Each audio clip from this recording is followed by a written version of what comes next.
සුබ දවසක් වේවා. අපි අද කතා කරමු විලුඹ වේදනාව. ඔබටත් විලුඹ වේදනාව තියෙනවද? උදේ නැගිටලා අපිට ඇඳෙන් බැහැලා විද ගන්න බැරිද? එහෙම නැත්නම් දීර්ඝ වේලාවක් පුටුවක වාඩි වෙලා ඉඳලා විදින්න ගියාම විද ගන්න අමාරුද? මේ ඔබේ රෝගයයි.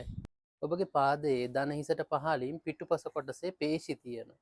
මේ පේශි පහළට දිවෙනකොට එය අවසන් වෙන්නේ බන්ධ නිමන කණ්ඩරාවකින්. ඒ කියන්නේ ඒ පේශි ටික කුඩා වෙලා සිහින් වෙලා ශක්තිමත් වෙලා ඉලාස්ටික් වගේ පටියක් බවට පත් වෙනවා.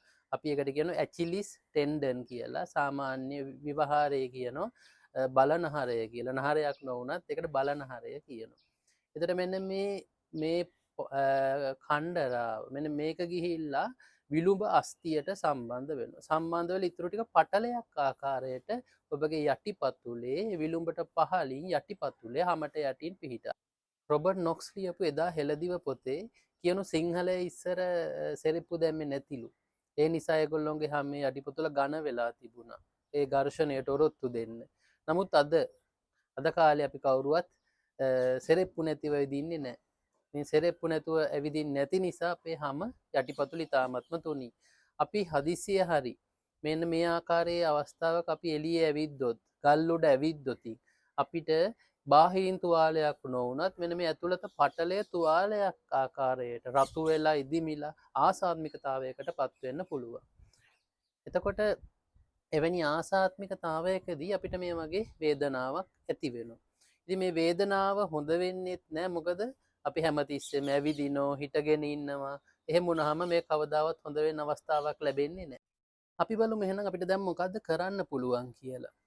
අපිට පුළුවන් මම ඔබට ඖෂධ ගැන කියන්න නෙමෙයි මේ සූදානම් වෙන්නේ. අපිට පුළුවන් උණුසුම් උණු වතුර සාමාන්‍ය කකුලක් ඔබන්න පුළුවන් රස්නේ තියෙන උණු වතුර එකක් බේසමකට දාලා ඒ බේසමට කකුල් දෙක ඔබාගෙන හැන්දෑවට විනාඩි 20ක් විතර කරන් දාගෙන ඉන්න ඕනේ. එහෙම සති දෙකක් විතර කරන්න ඕනේ. ඒ කරනකොට අර උණුසුම් ජලය නිසා එතෙන්ට රුධිර සැපයුම වැඩි වෙලා අසාත්මිකතාවය අඩු වෙලා ඔබගේ රෝගය හොඳ වෙන්න පුළුවන්. දෙවෙනි කාරණාව තමයි ඔබ අනිවාර්යෙන් බලන්න ඕන ඔබ පාවිච්චි කරන සෙරෙප්පු සපත්තු වල ස්වභාවය. සමහරවිට සපත්තු ඇතුලේ විලුඹ ප්‍රදේශයේ කැඩිලා එවනම් ගහනලා දර ඇන වගේව මතුවෙලා විලුඹට නිතර පීඩාවක් දෙනවා නම් මේ රෝගය හොඳ කරන්න බෑ. සමහර කාන්තාවන් ඔබ පාවිච්චි කරන අඩිහුව සපත්තු ඒවයිනුත් මේ රෝගය වැඩි වෙනවා. ඒ වගේම සමහර සෙරෙප්පු තියෙනවා ස්වභාවයෙන්ම ගැටිති සහිත. ඒක විලුඹට තියෙනකොට නිතර විලුඹ නැවතත් තුවාල වීමක් එහෙම නැත්නම් බාහිරින් නෙවෙයි නමුත් අභ්‍යන්තරයෙන් තුවාලයකට ස්වභාවයකට පත් වෙනවා. එහෙම නැත්නම් ගෙවිච්ච සෙරෙප්පු. එහෙම නැත්නම් සමහර සෙරෙප්පු වල පටි. ඔබගේ විලුඹට පෑගෙනවා. එම් වගේ සෙරෙප්පු පාවිච්චි කරොත් මේක හොඳ කරන්න බෑ. එහෙනම් බොහොම සමතල සැප පහසු පාවහන් පාවිච්චි කරන්න ඕන. එතකොට ඒක තමයි අංක 2. අංක 3 අපි මේ මොන දේ කරත් ඔබ ගොඩාක් තරබාරු කෙනෙක් නම් ඔබගේ බර අධික නම් මේක හොඳ කරන්න අමාරුයි. ඔබ පීඩා දෙකකින් විඳින. නේද? බර අඩු කර ගැනීම තුලින් ගොඩාක් රෝගවලට සුවයක් ලබා ගන්න පුළුවන්. ඒ හින්දා ඔබ බර අඩු කරගන්න, කෑම පාලනය කරන්න, එක්සර්සයිස් කරන්න, ඒ වගේ දේවල් කිරීමෙන් ඔබගේ බර අඩු කර ගැනීමෙනුත් මේක හොඳ කරගන්න පුළුවන්.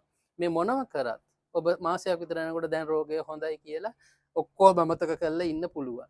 සමහරවිට ඔබ එකපාරට හදිස්සියේ ගෙදරින් එළියට බහැලා ගල් තියෙන තැනක ගියොත් විලුඹට එක ගලක් කැණුනා නම් ඇති මේ රෝගය ආයි මුලටම එනවා. ආයි මාස 3ක් මේව කරන්න ඕනේ. හින්දා එකපාර හොඳ කරගන්න මේ කියපු දේවල් අනුගමනය කරන්න ඔබට අනිවාර්යයෙන්ම මේ රෝගය සුව කරගන්න පුළුවන්.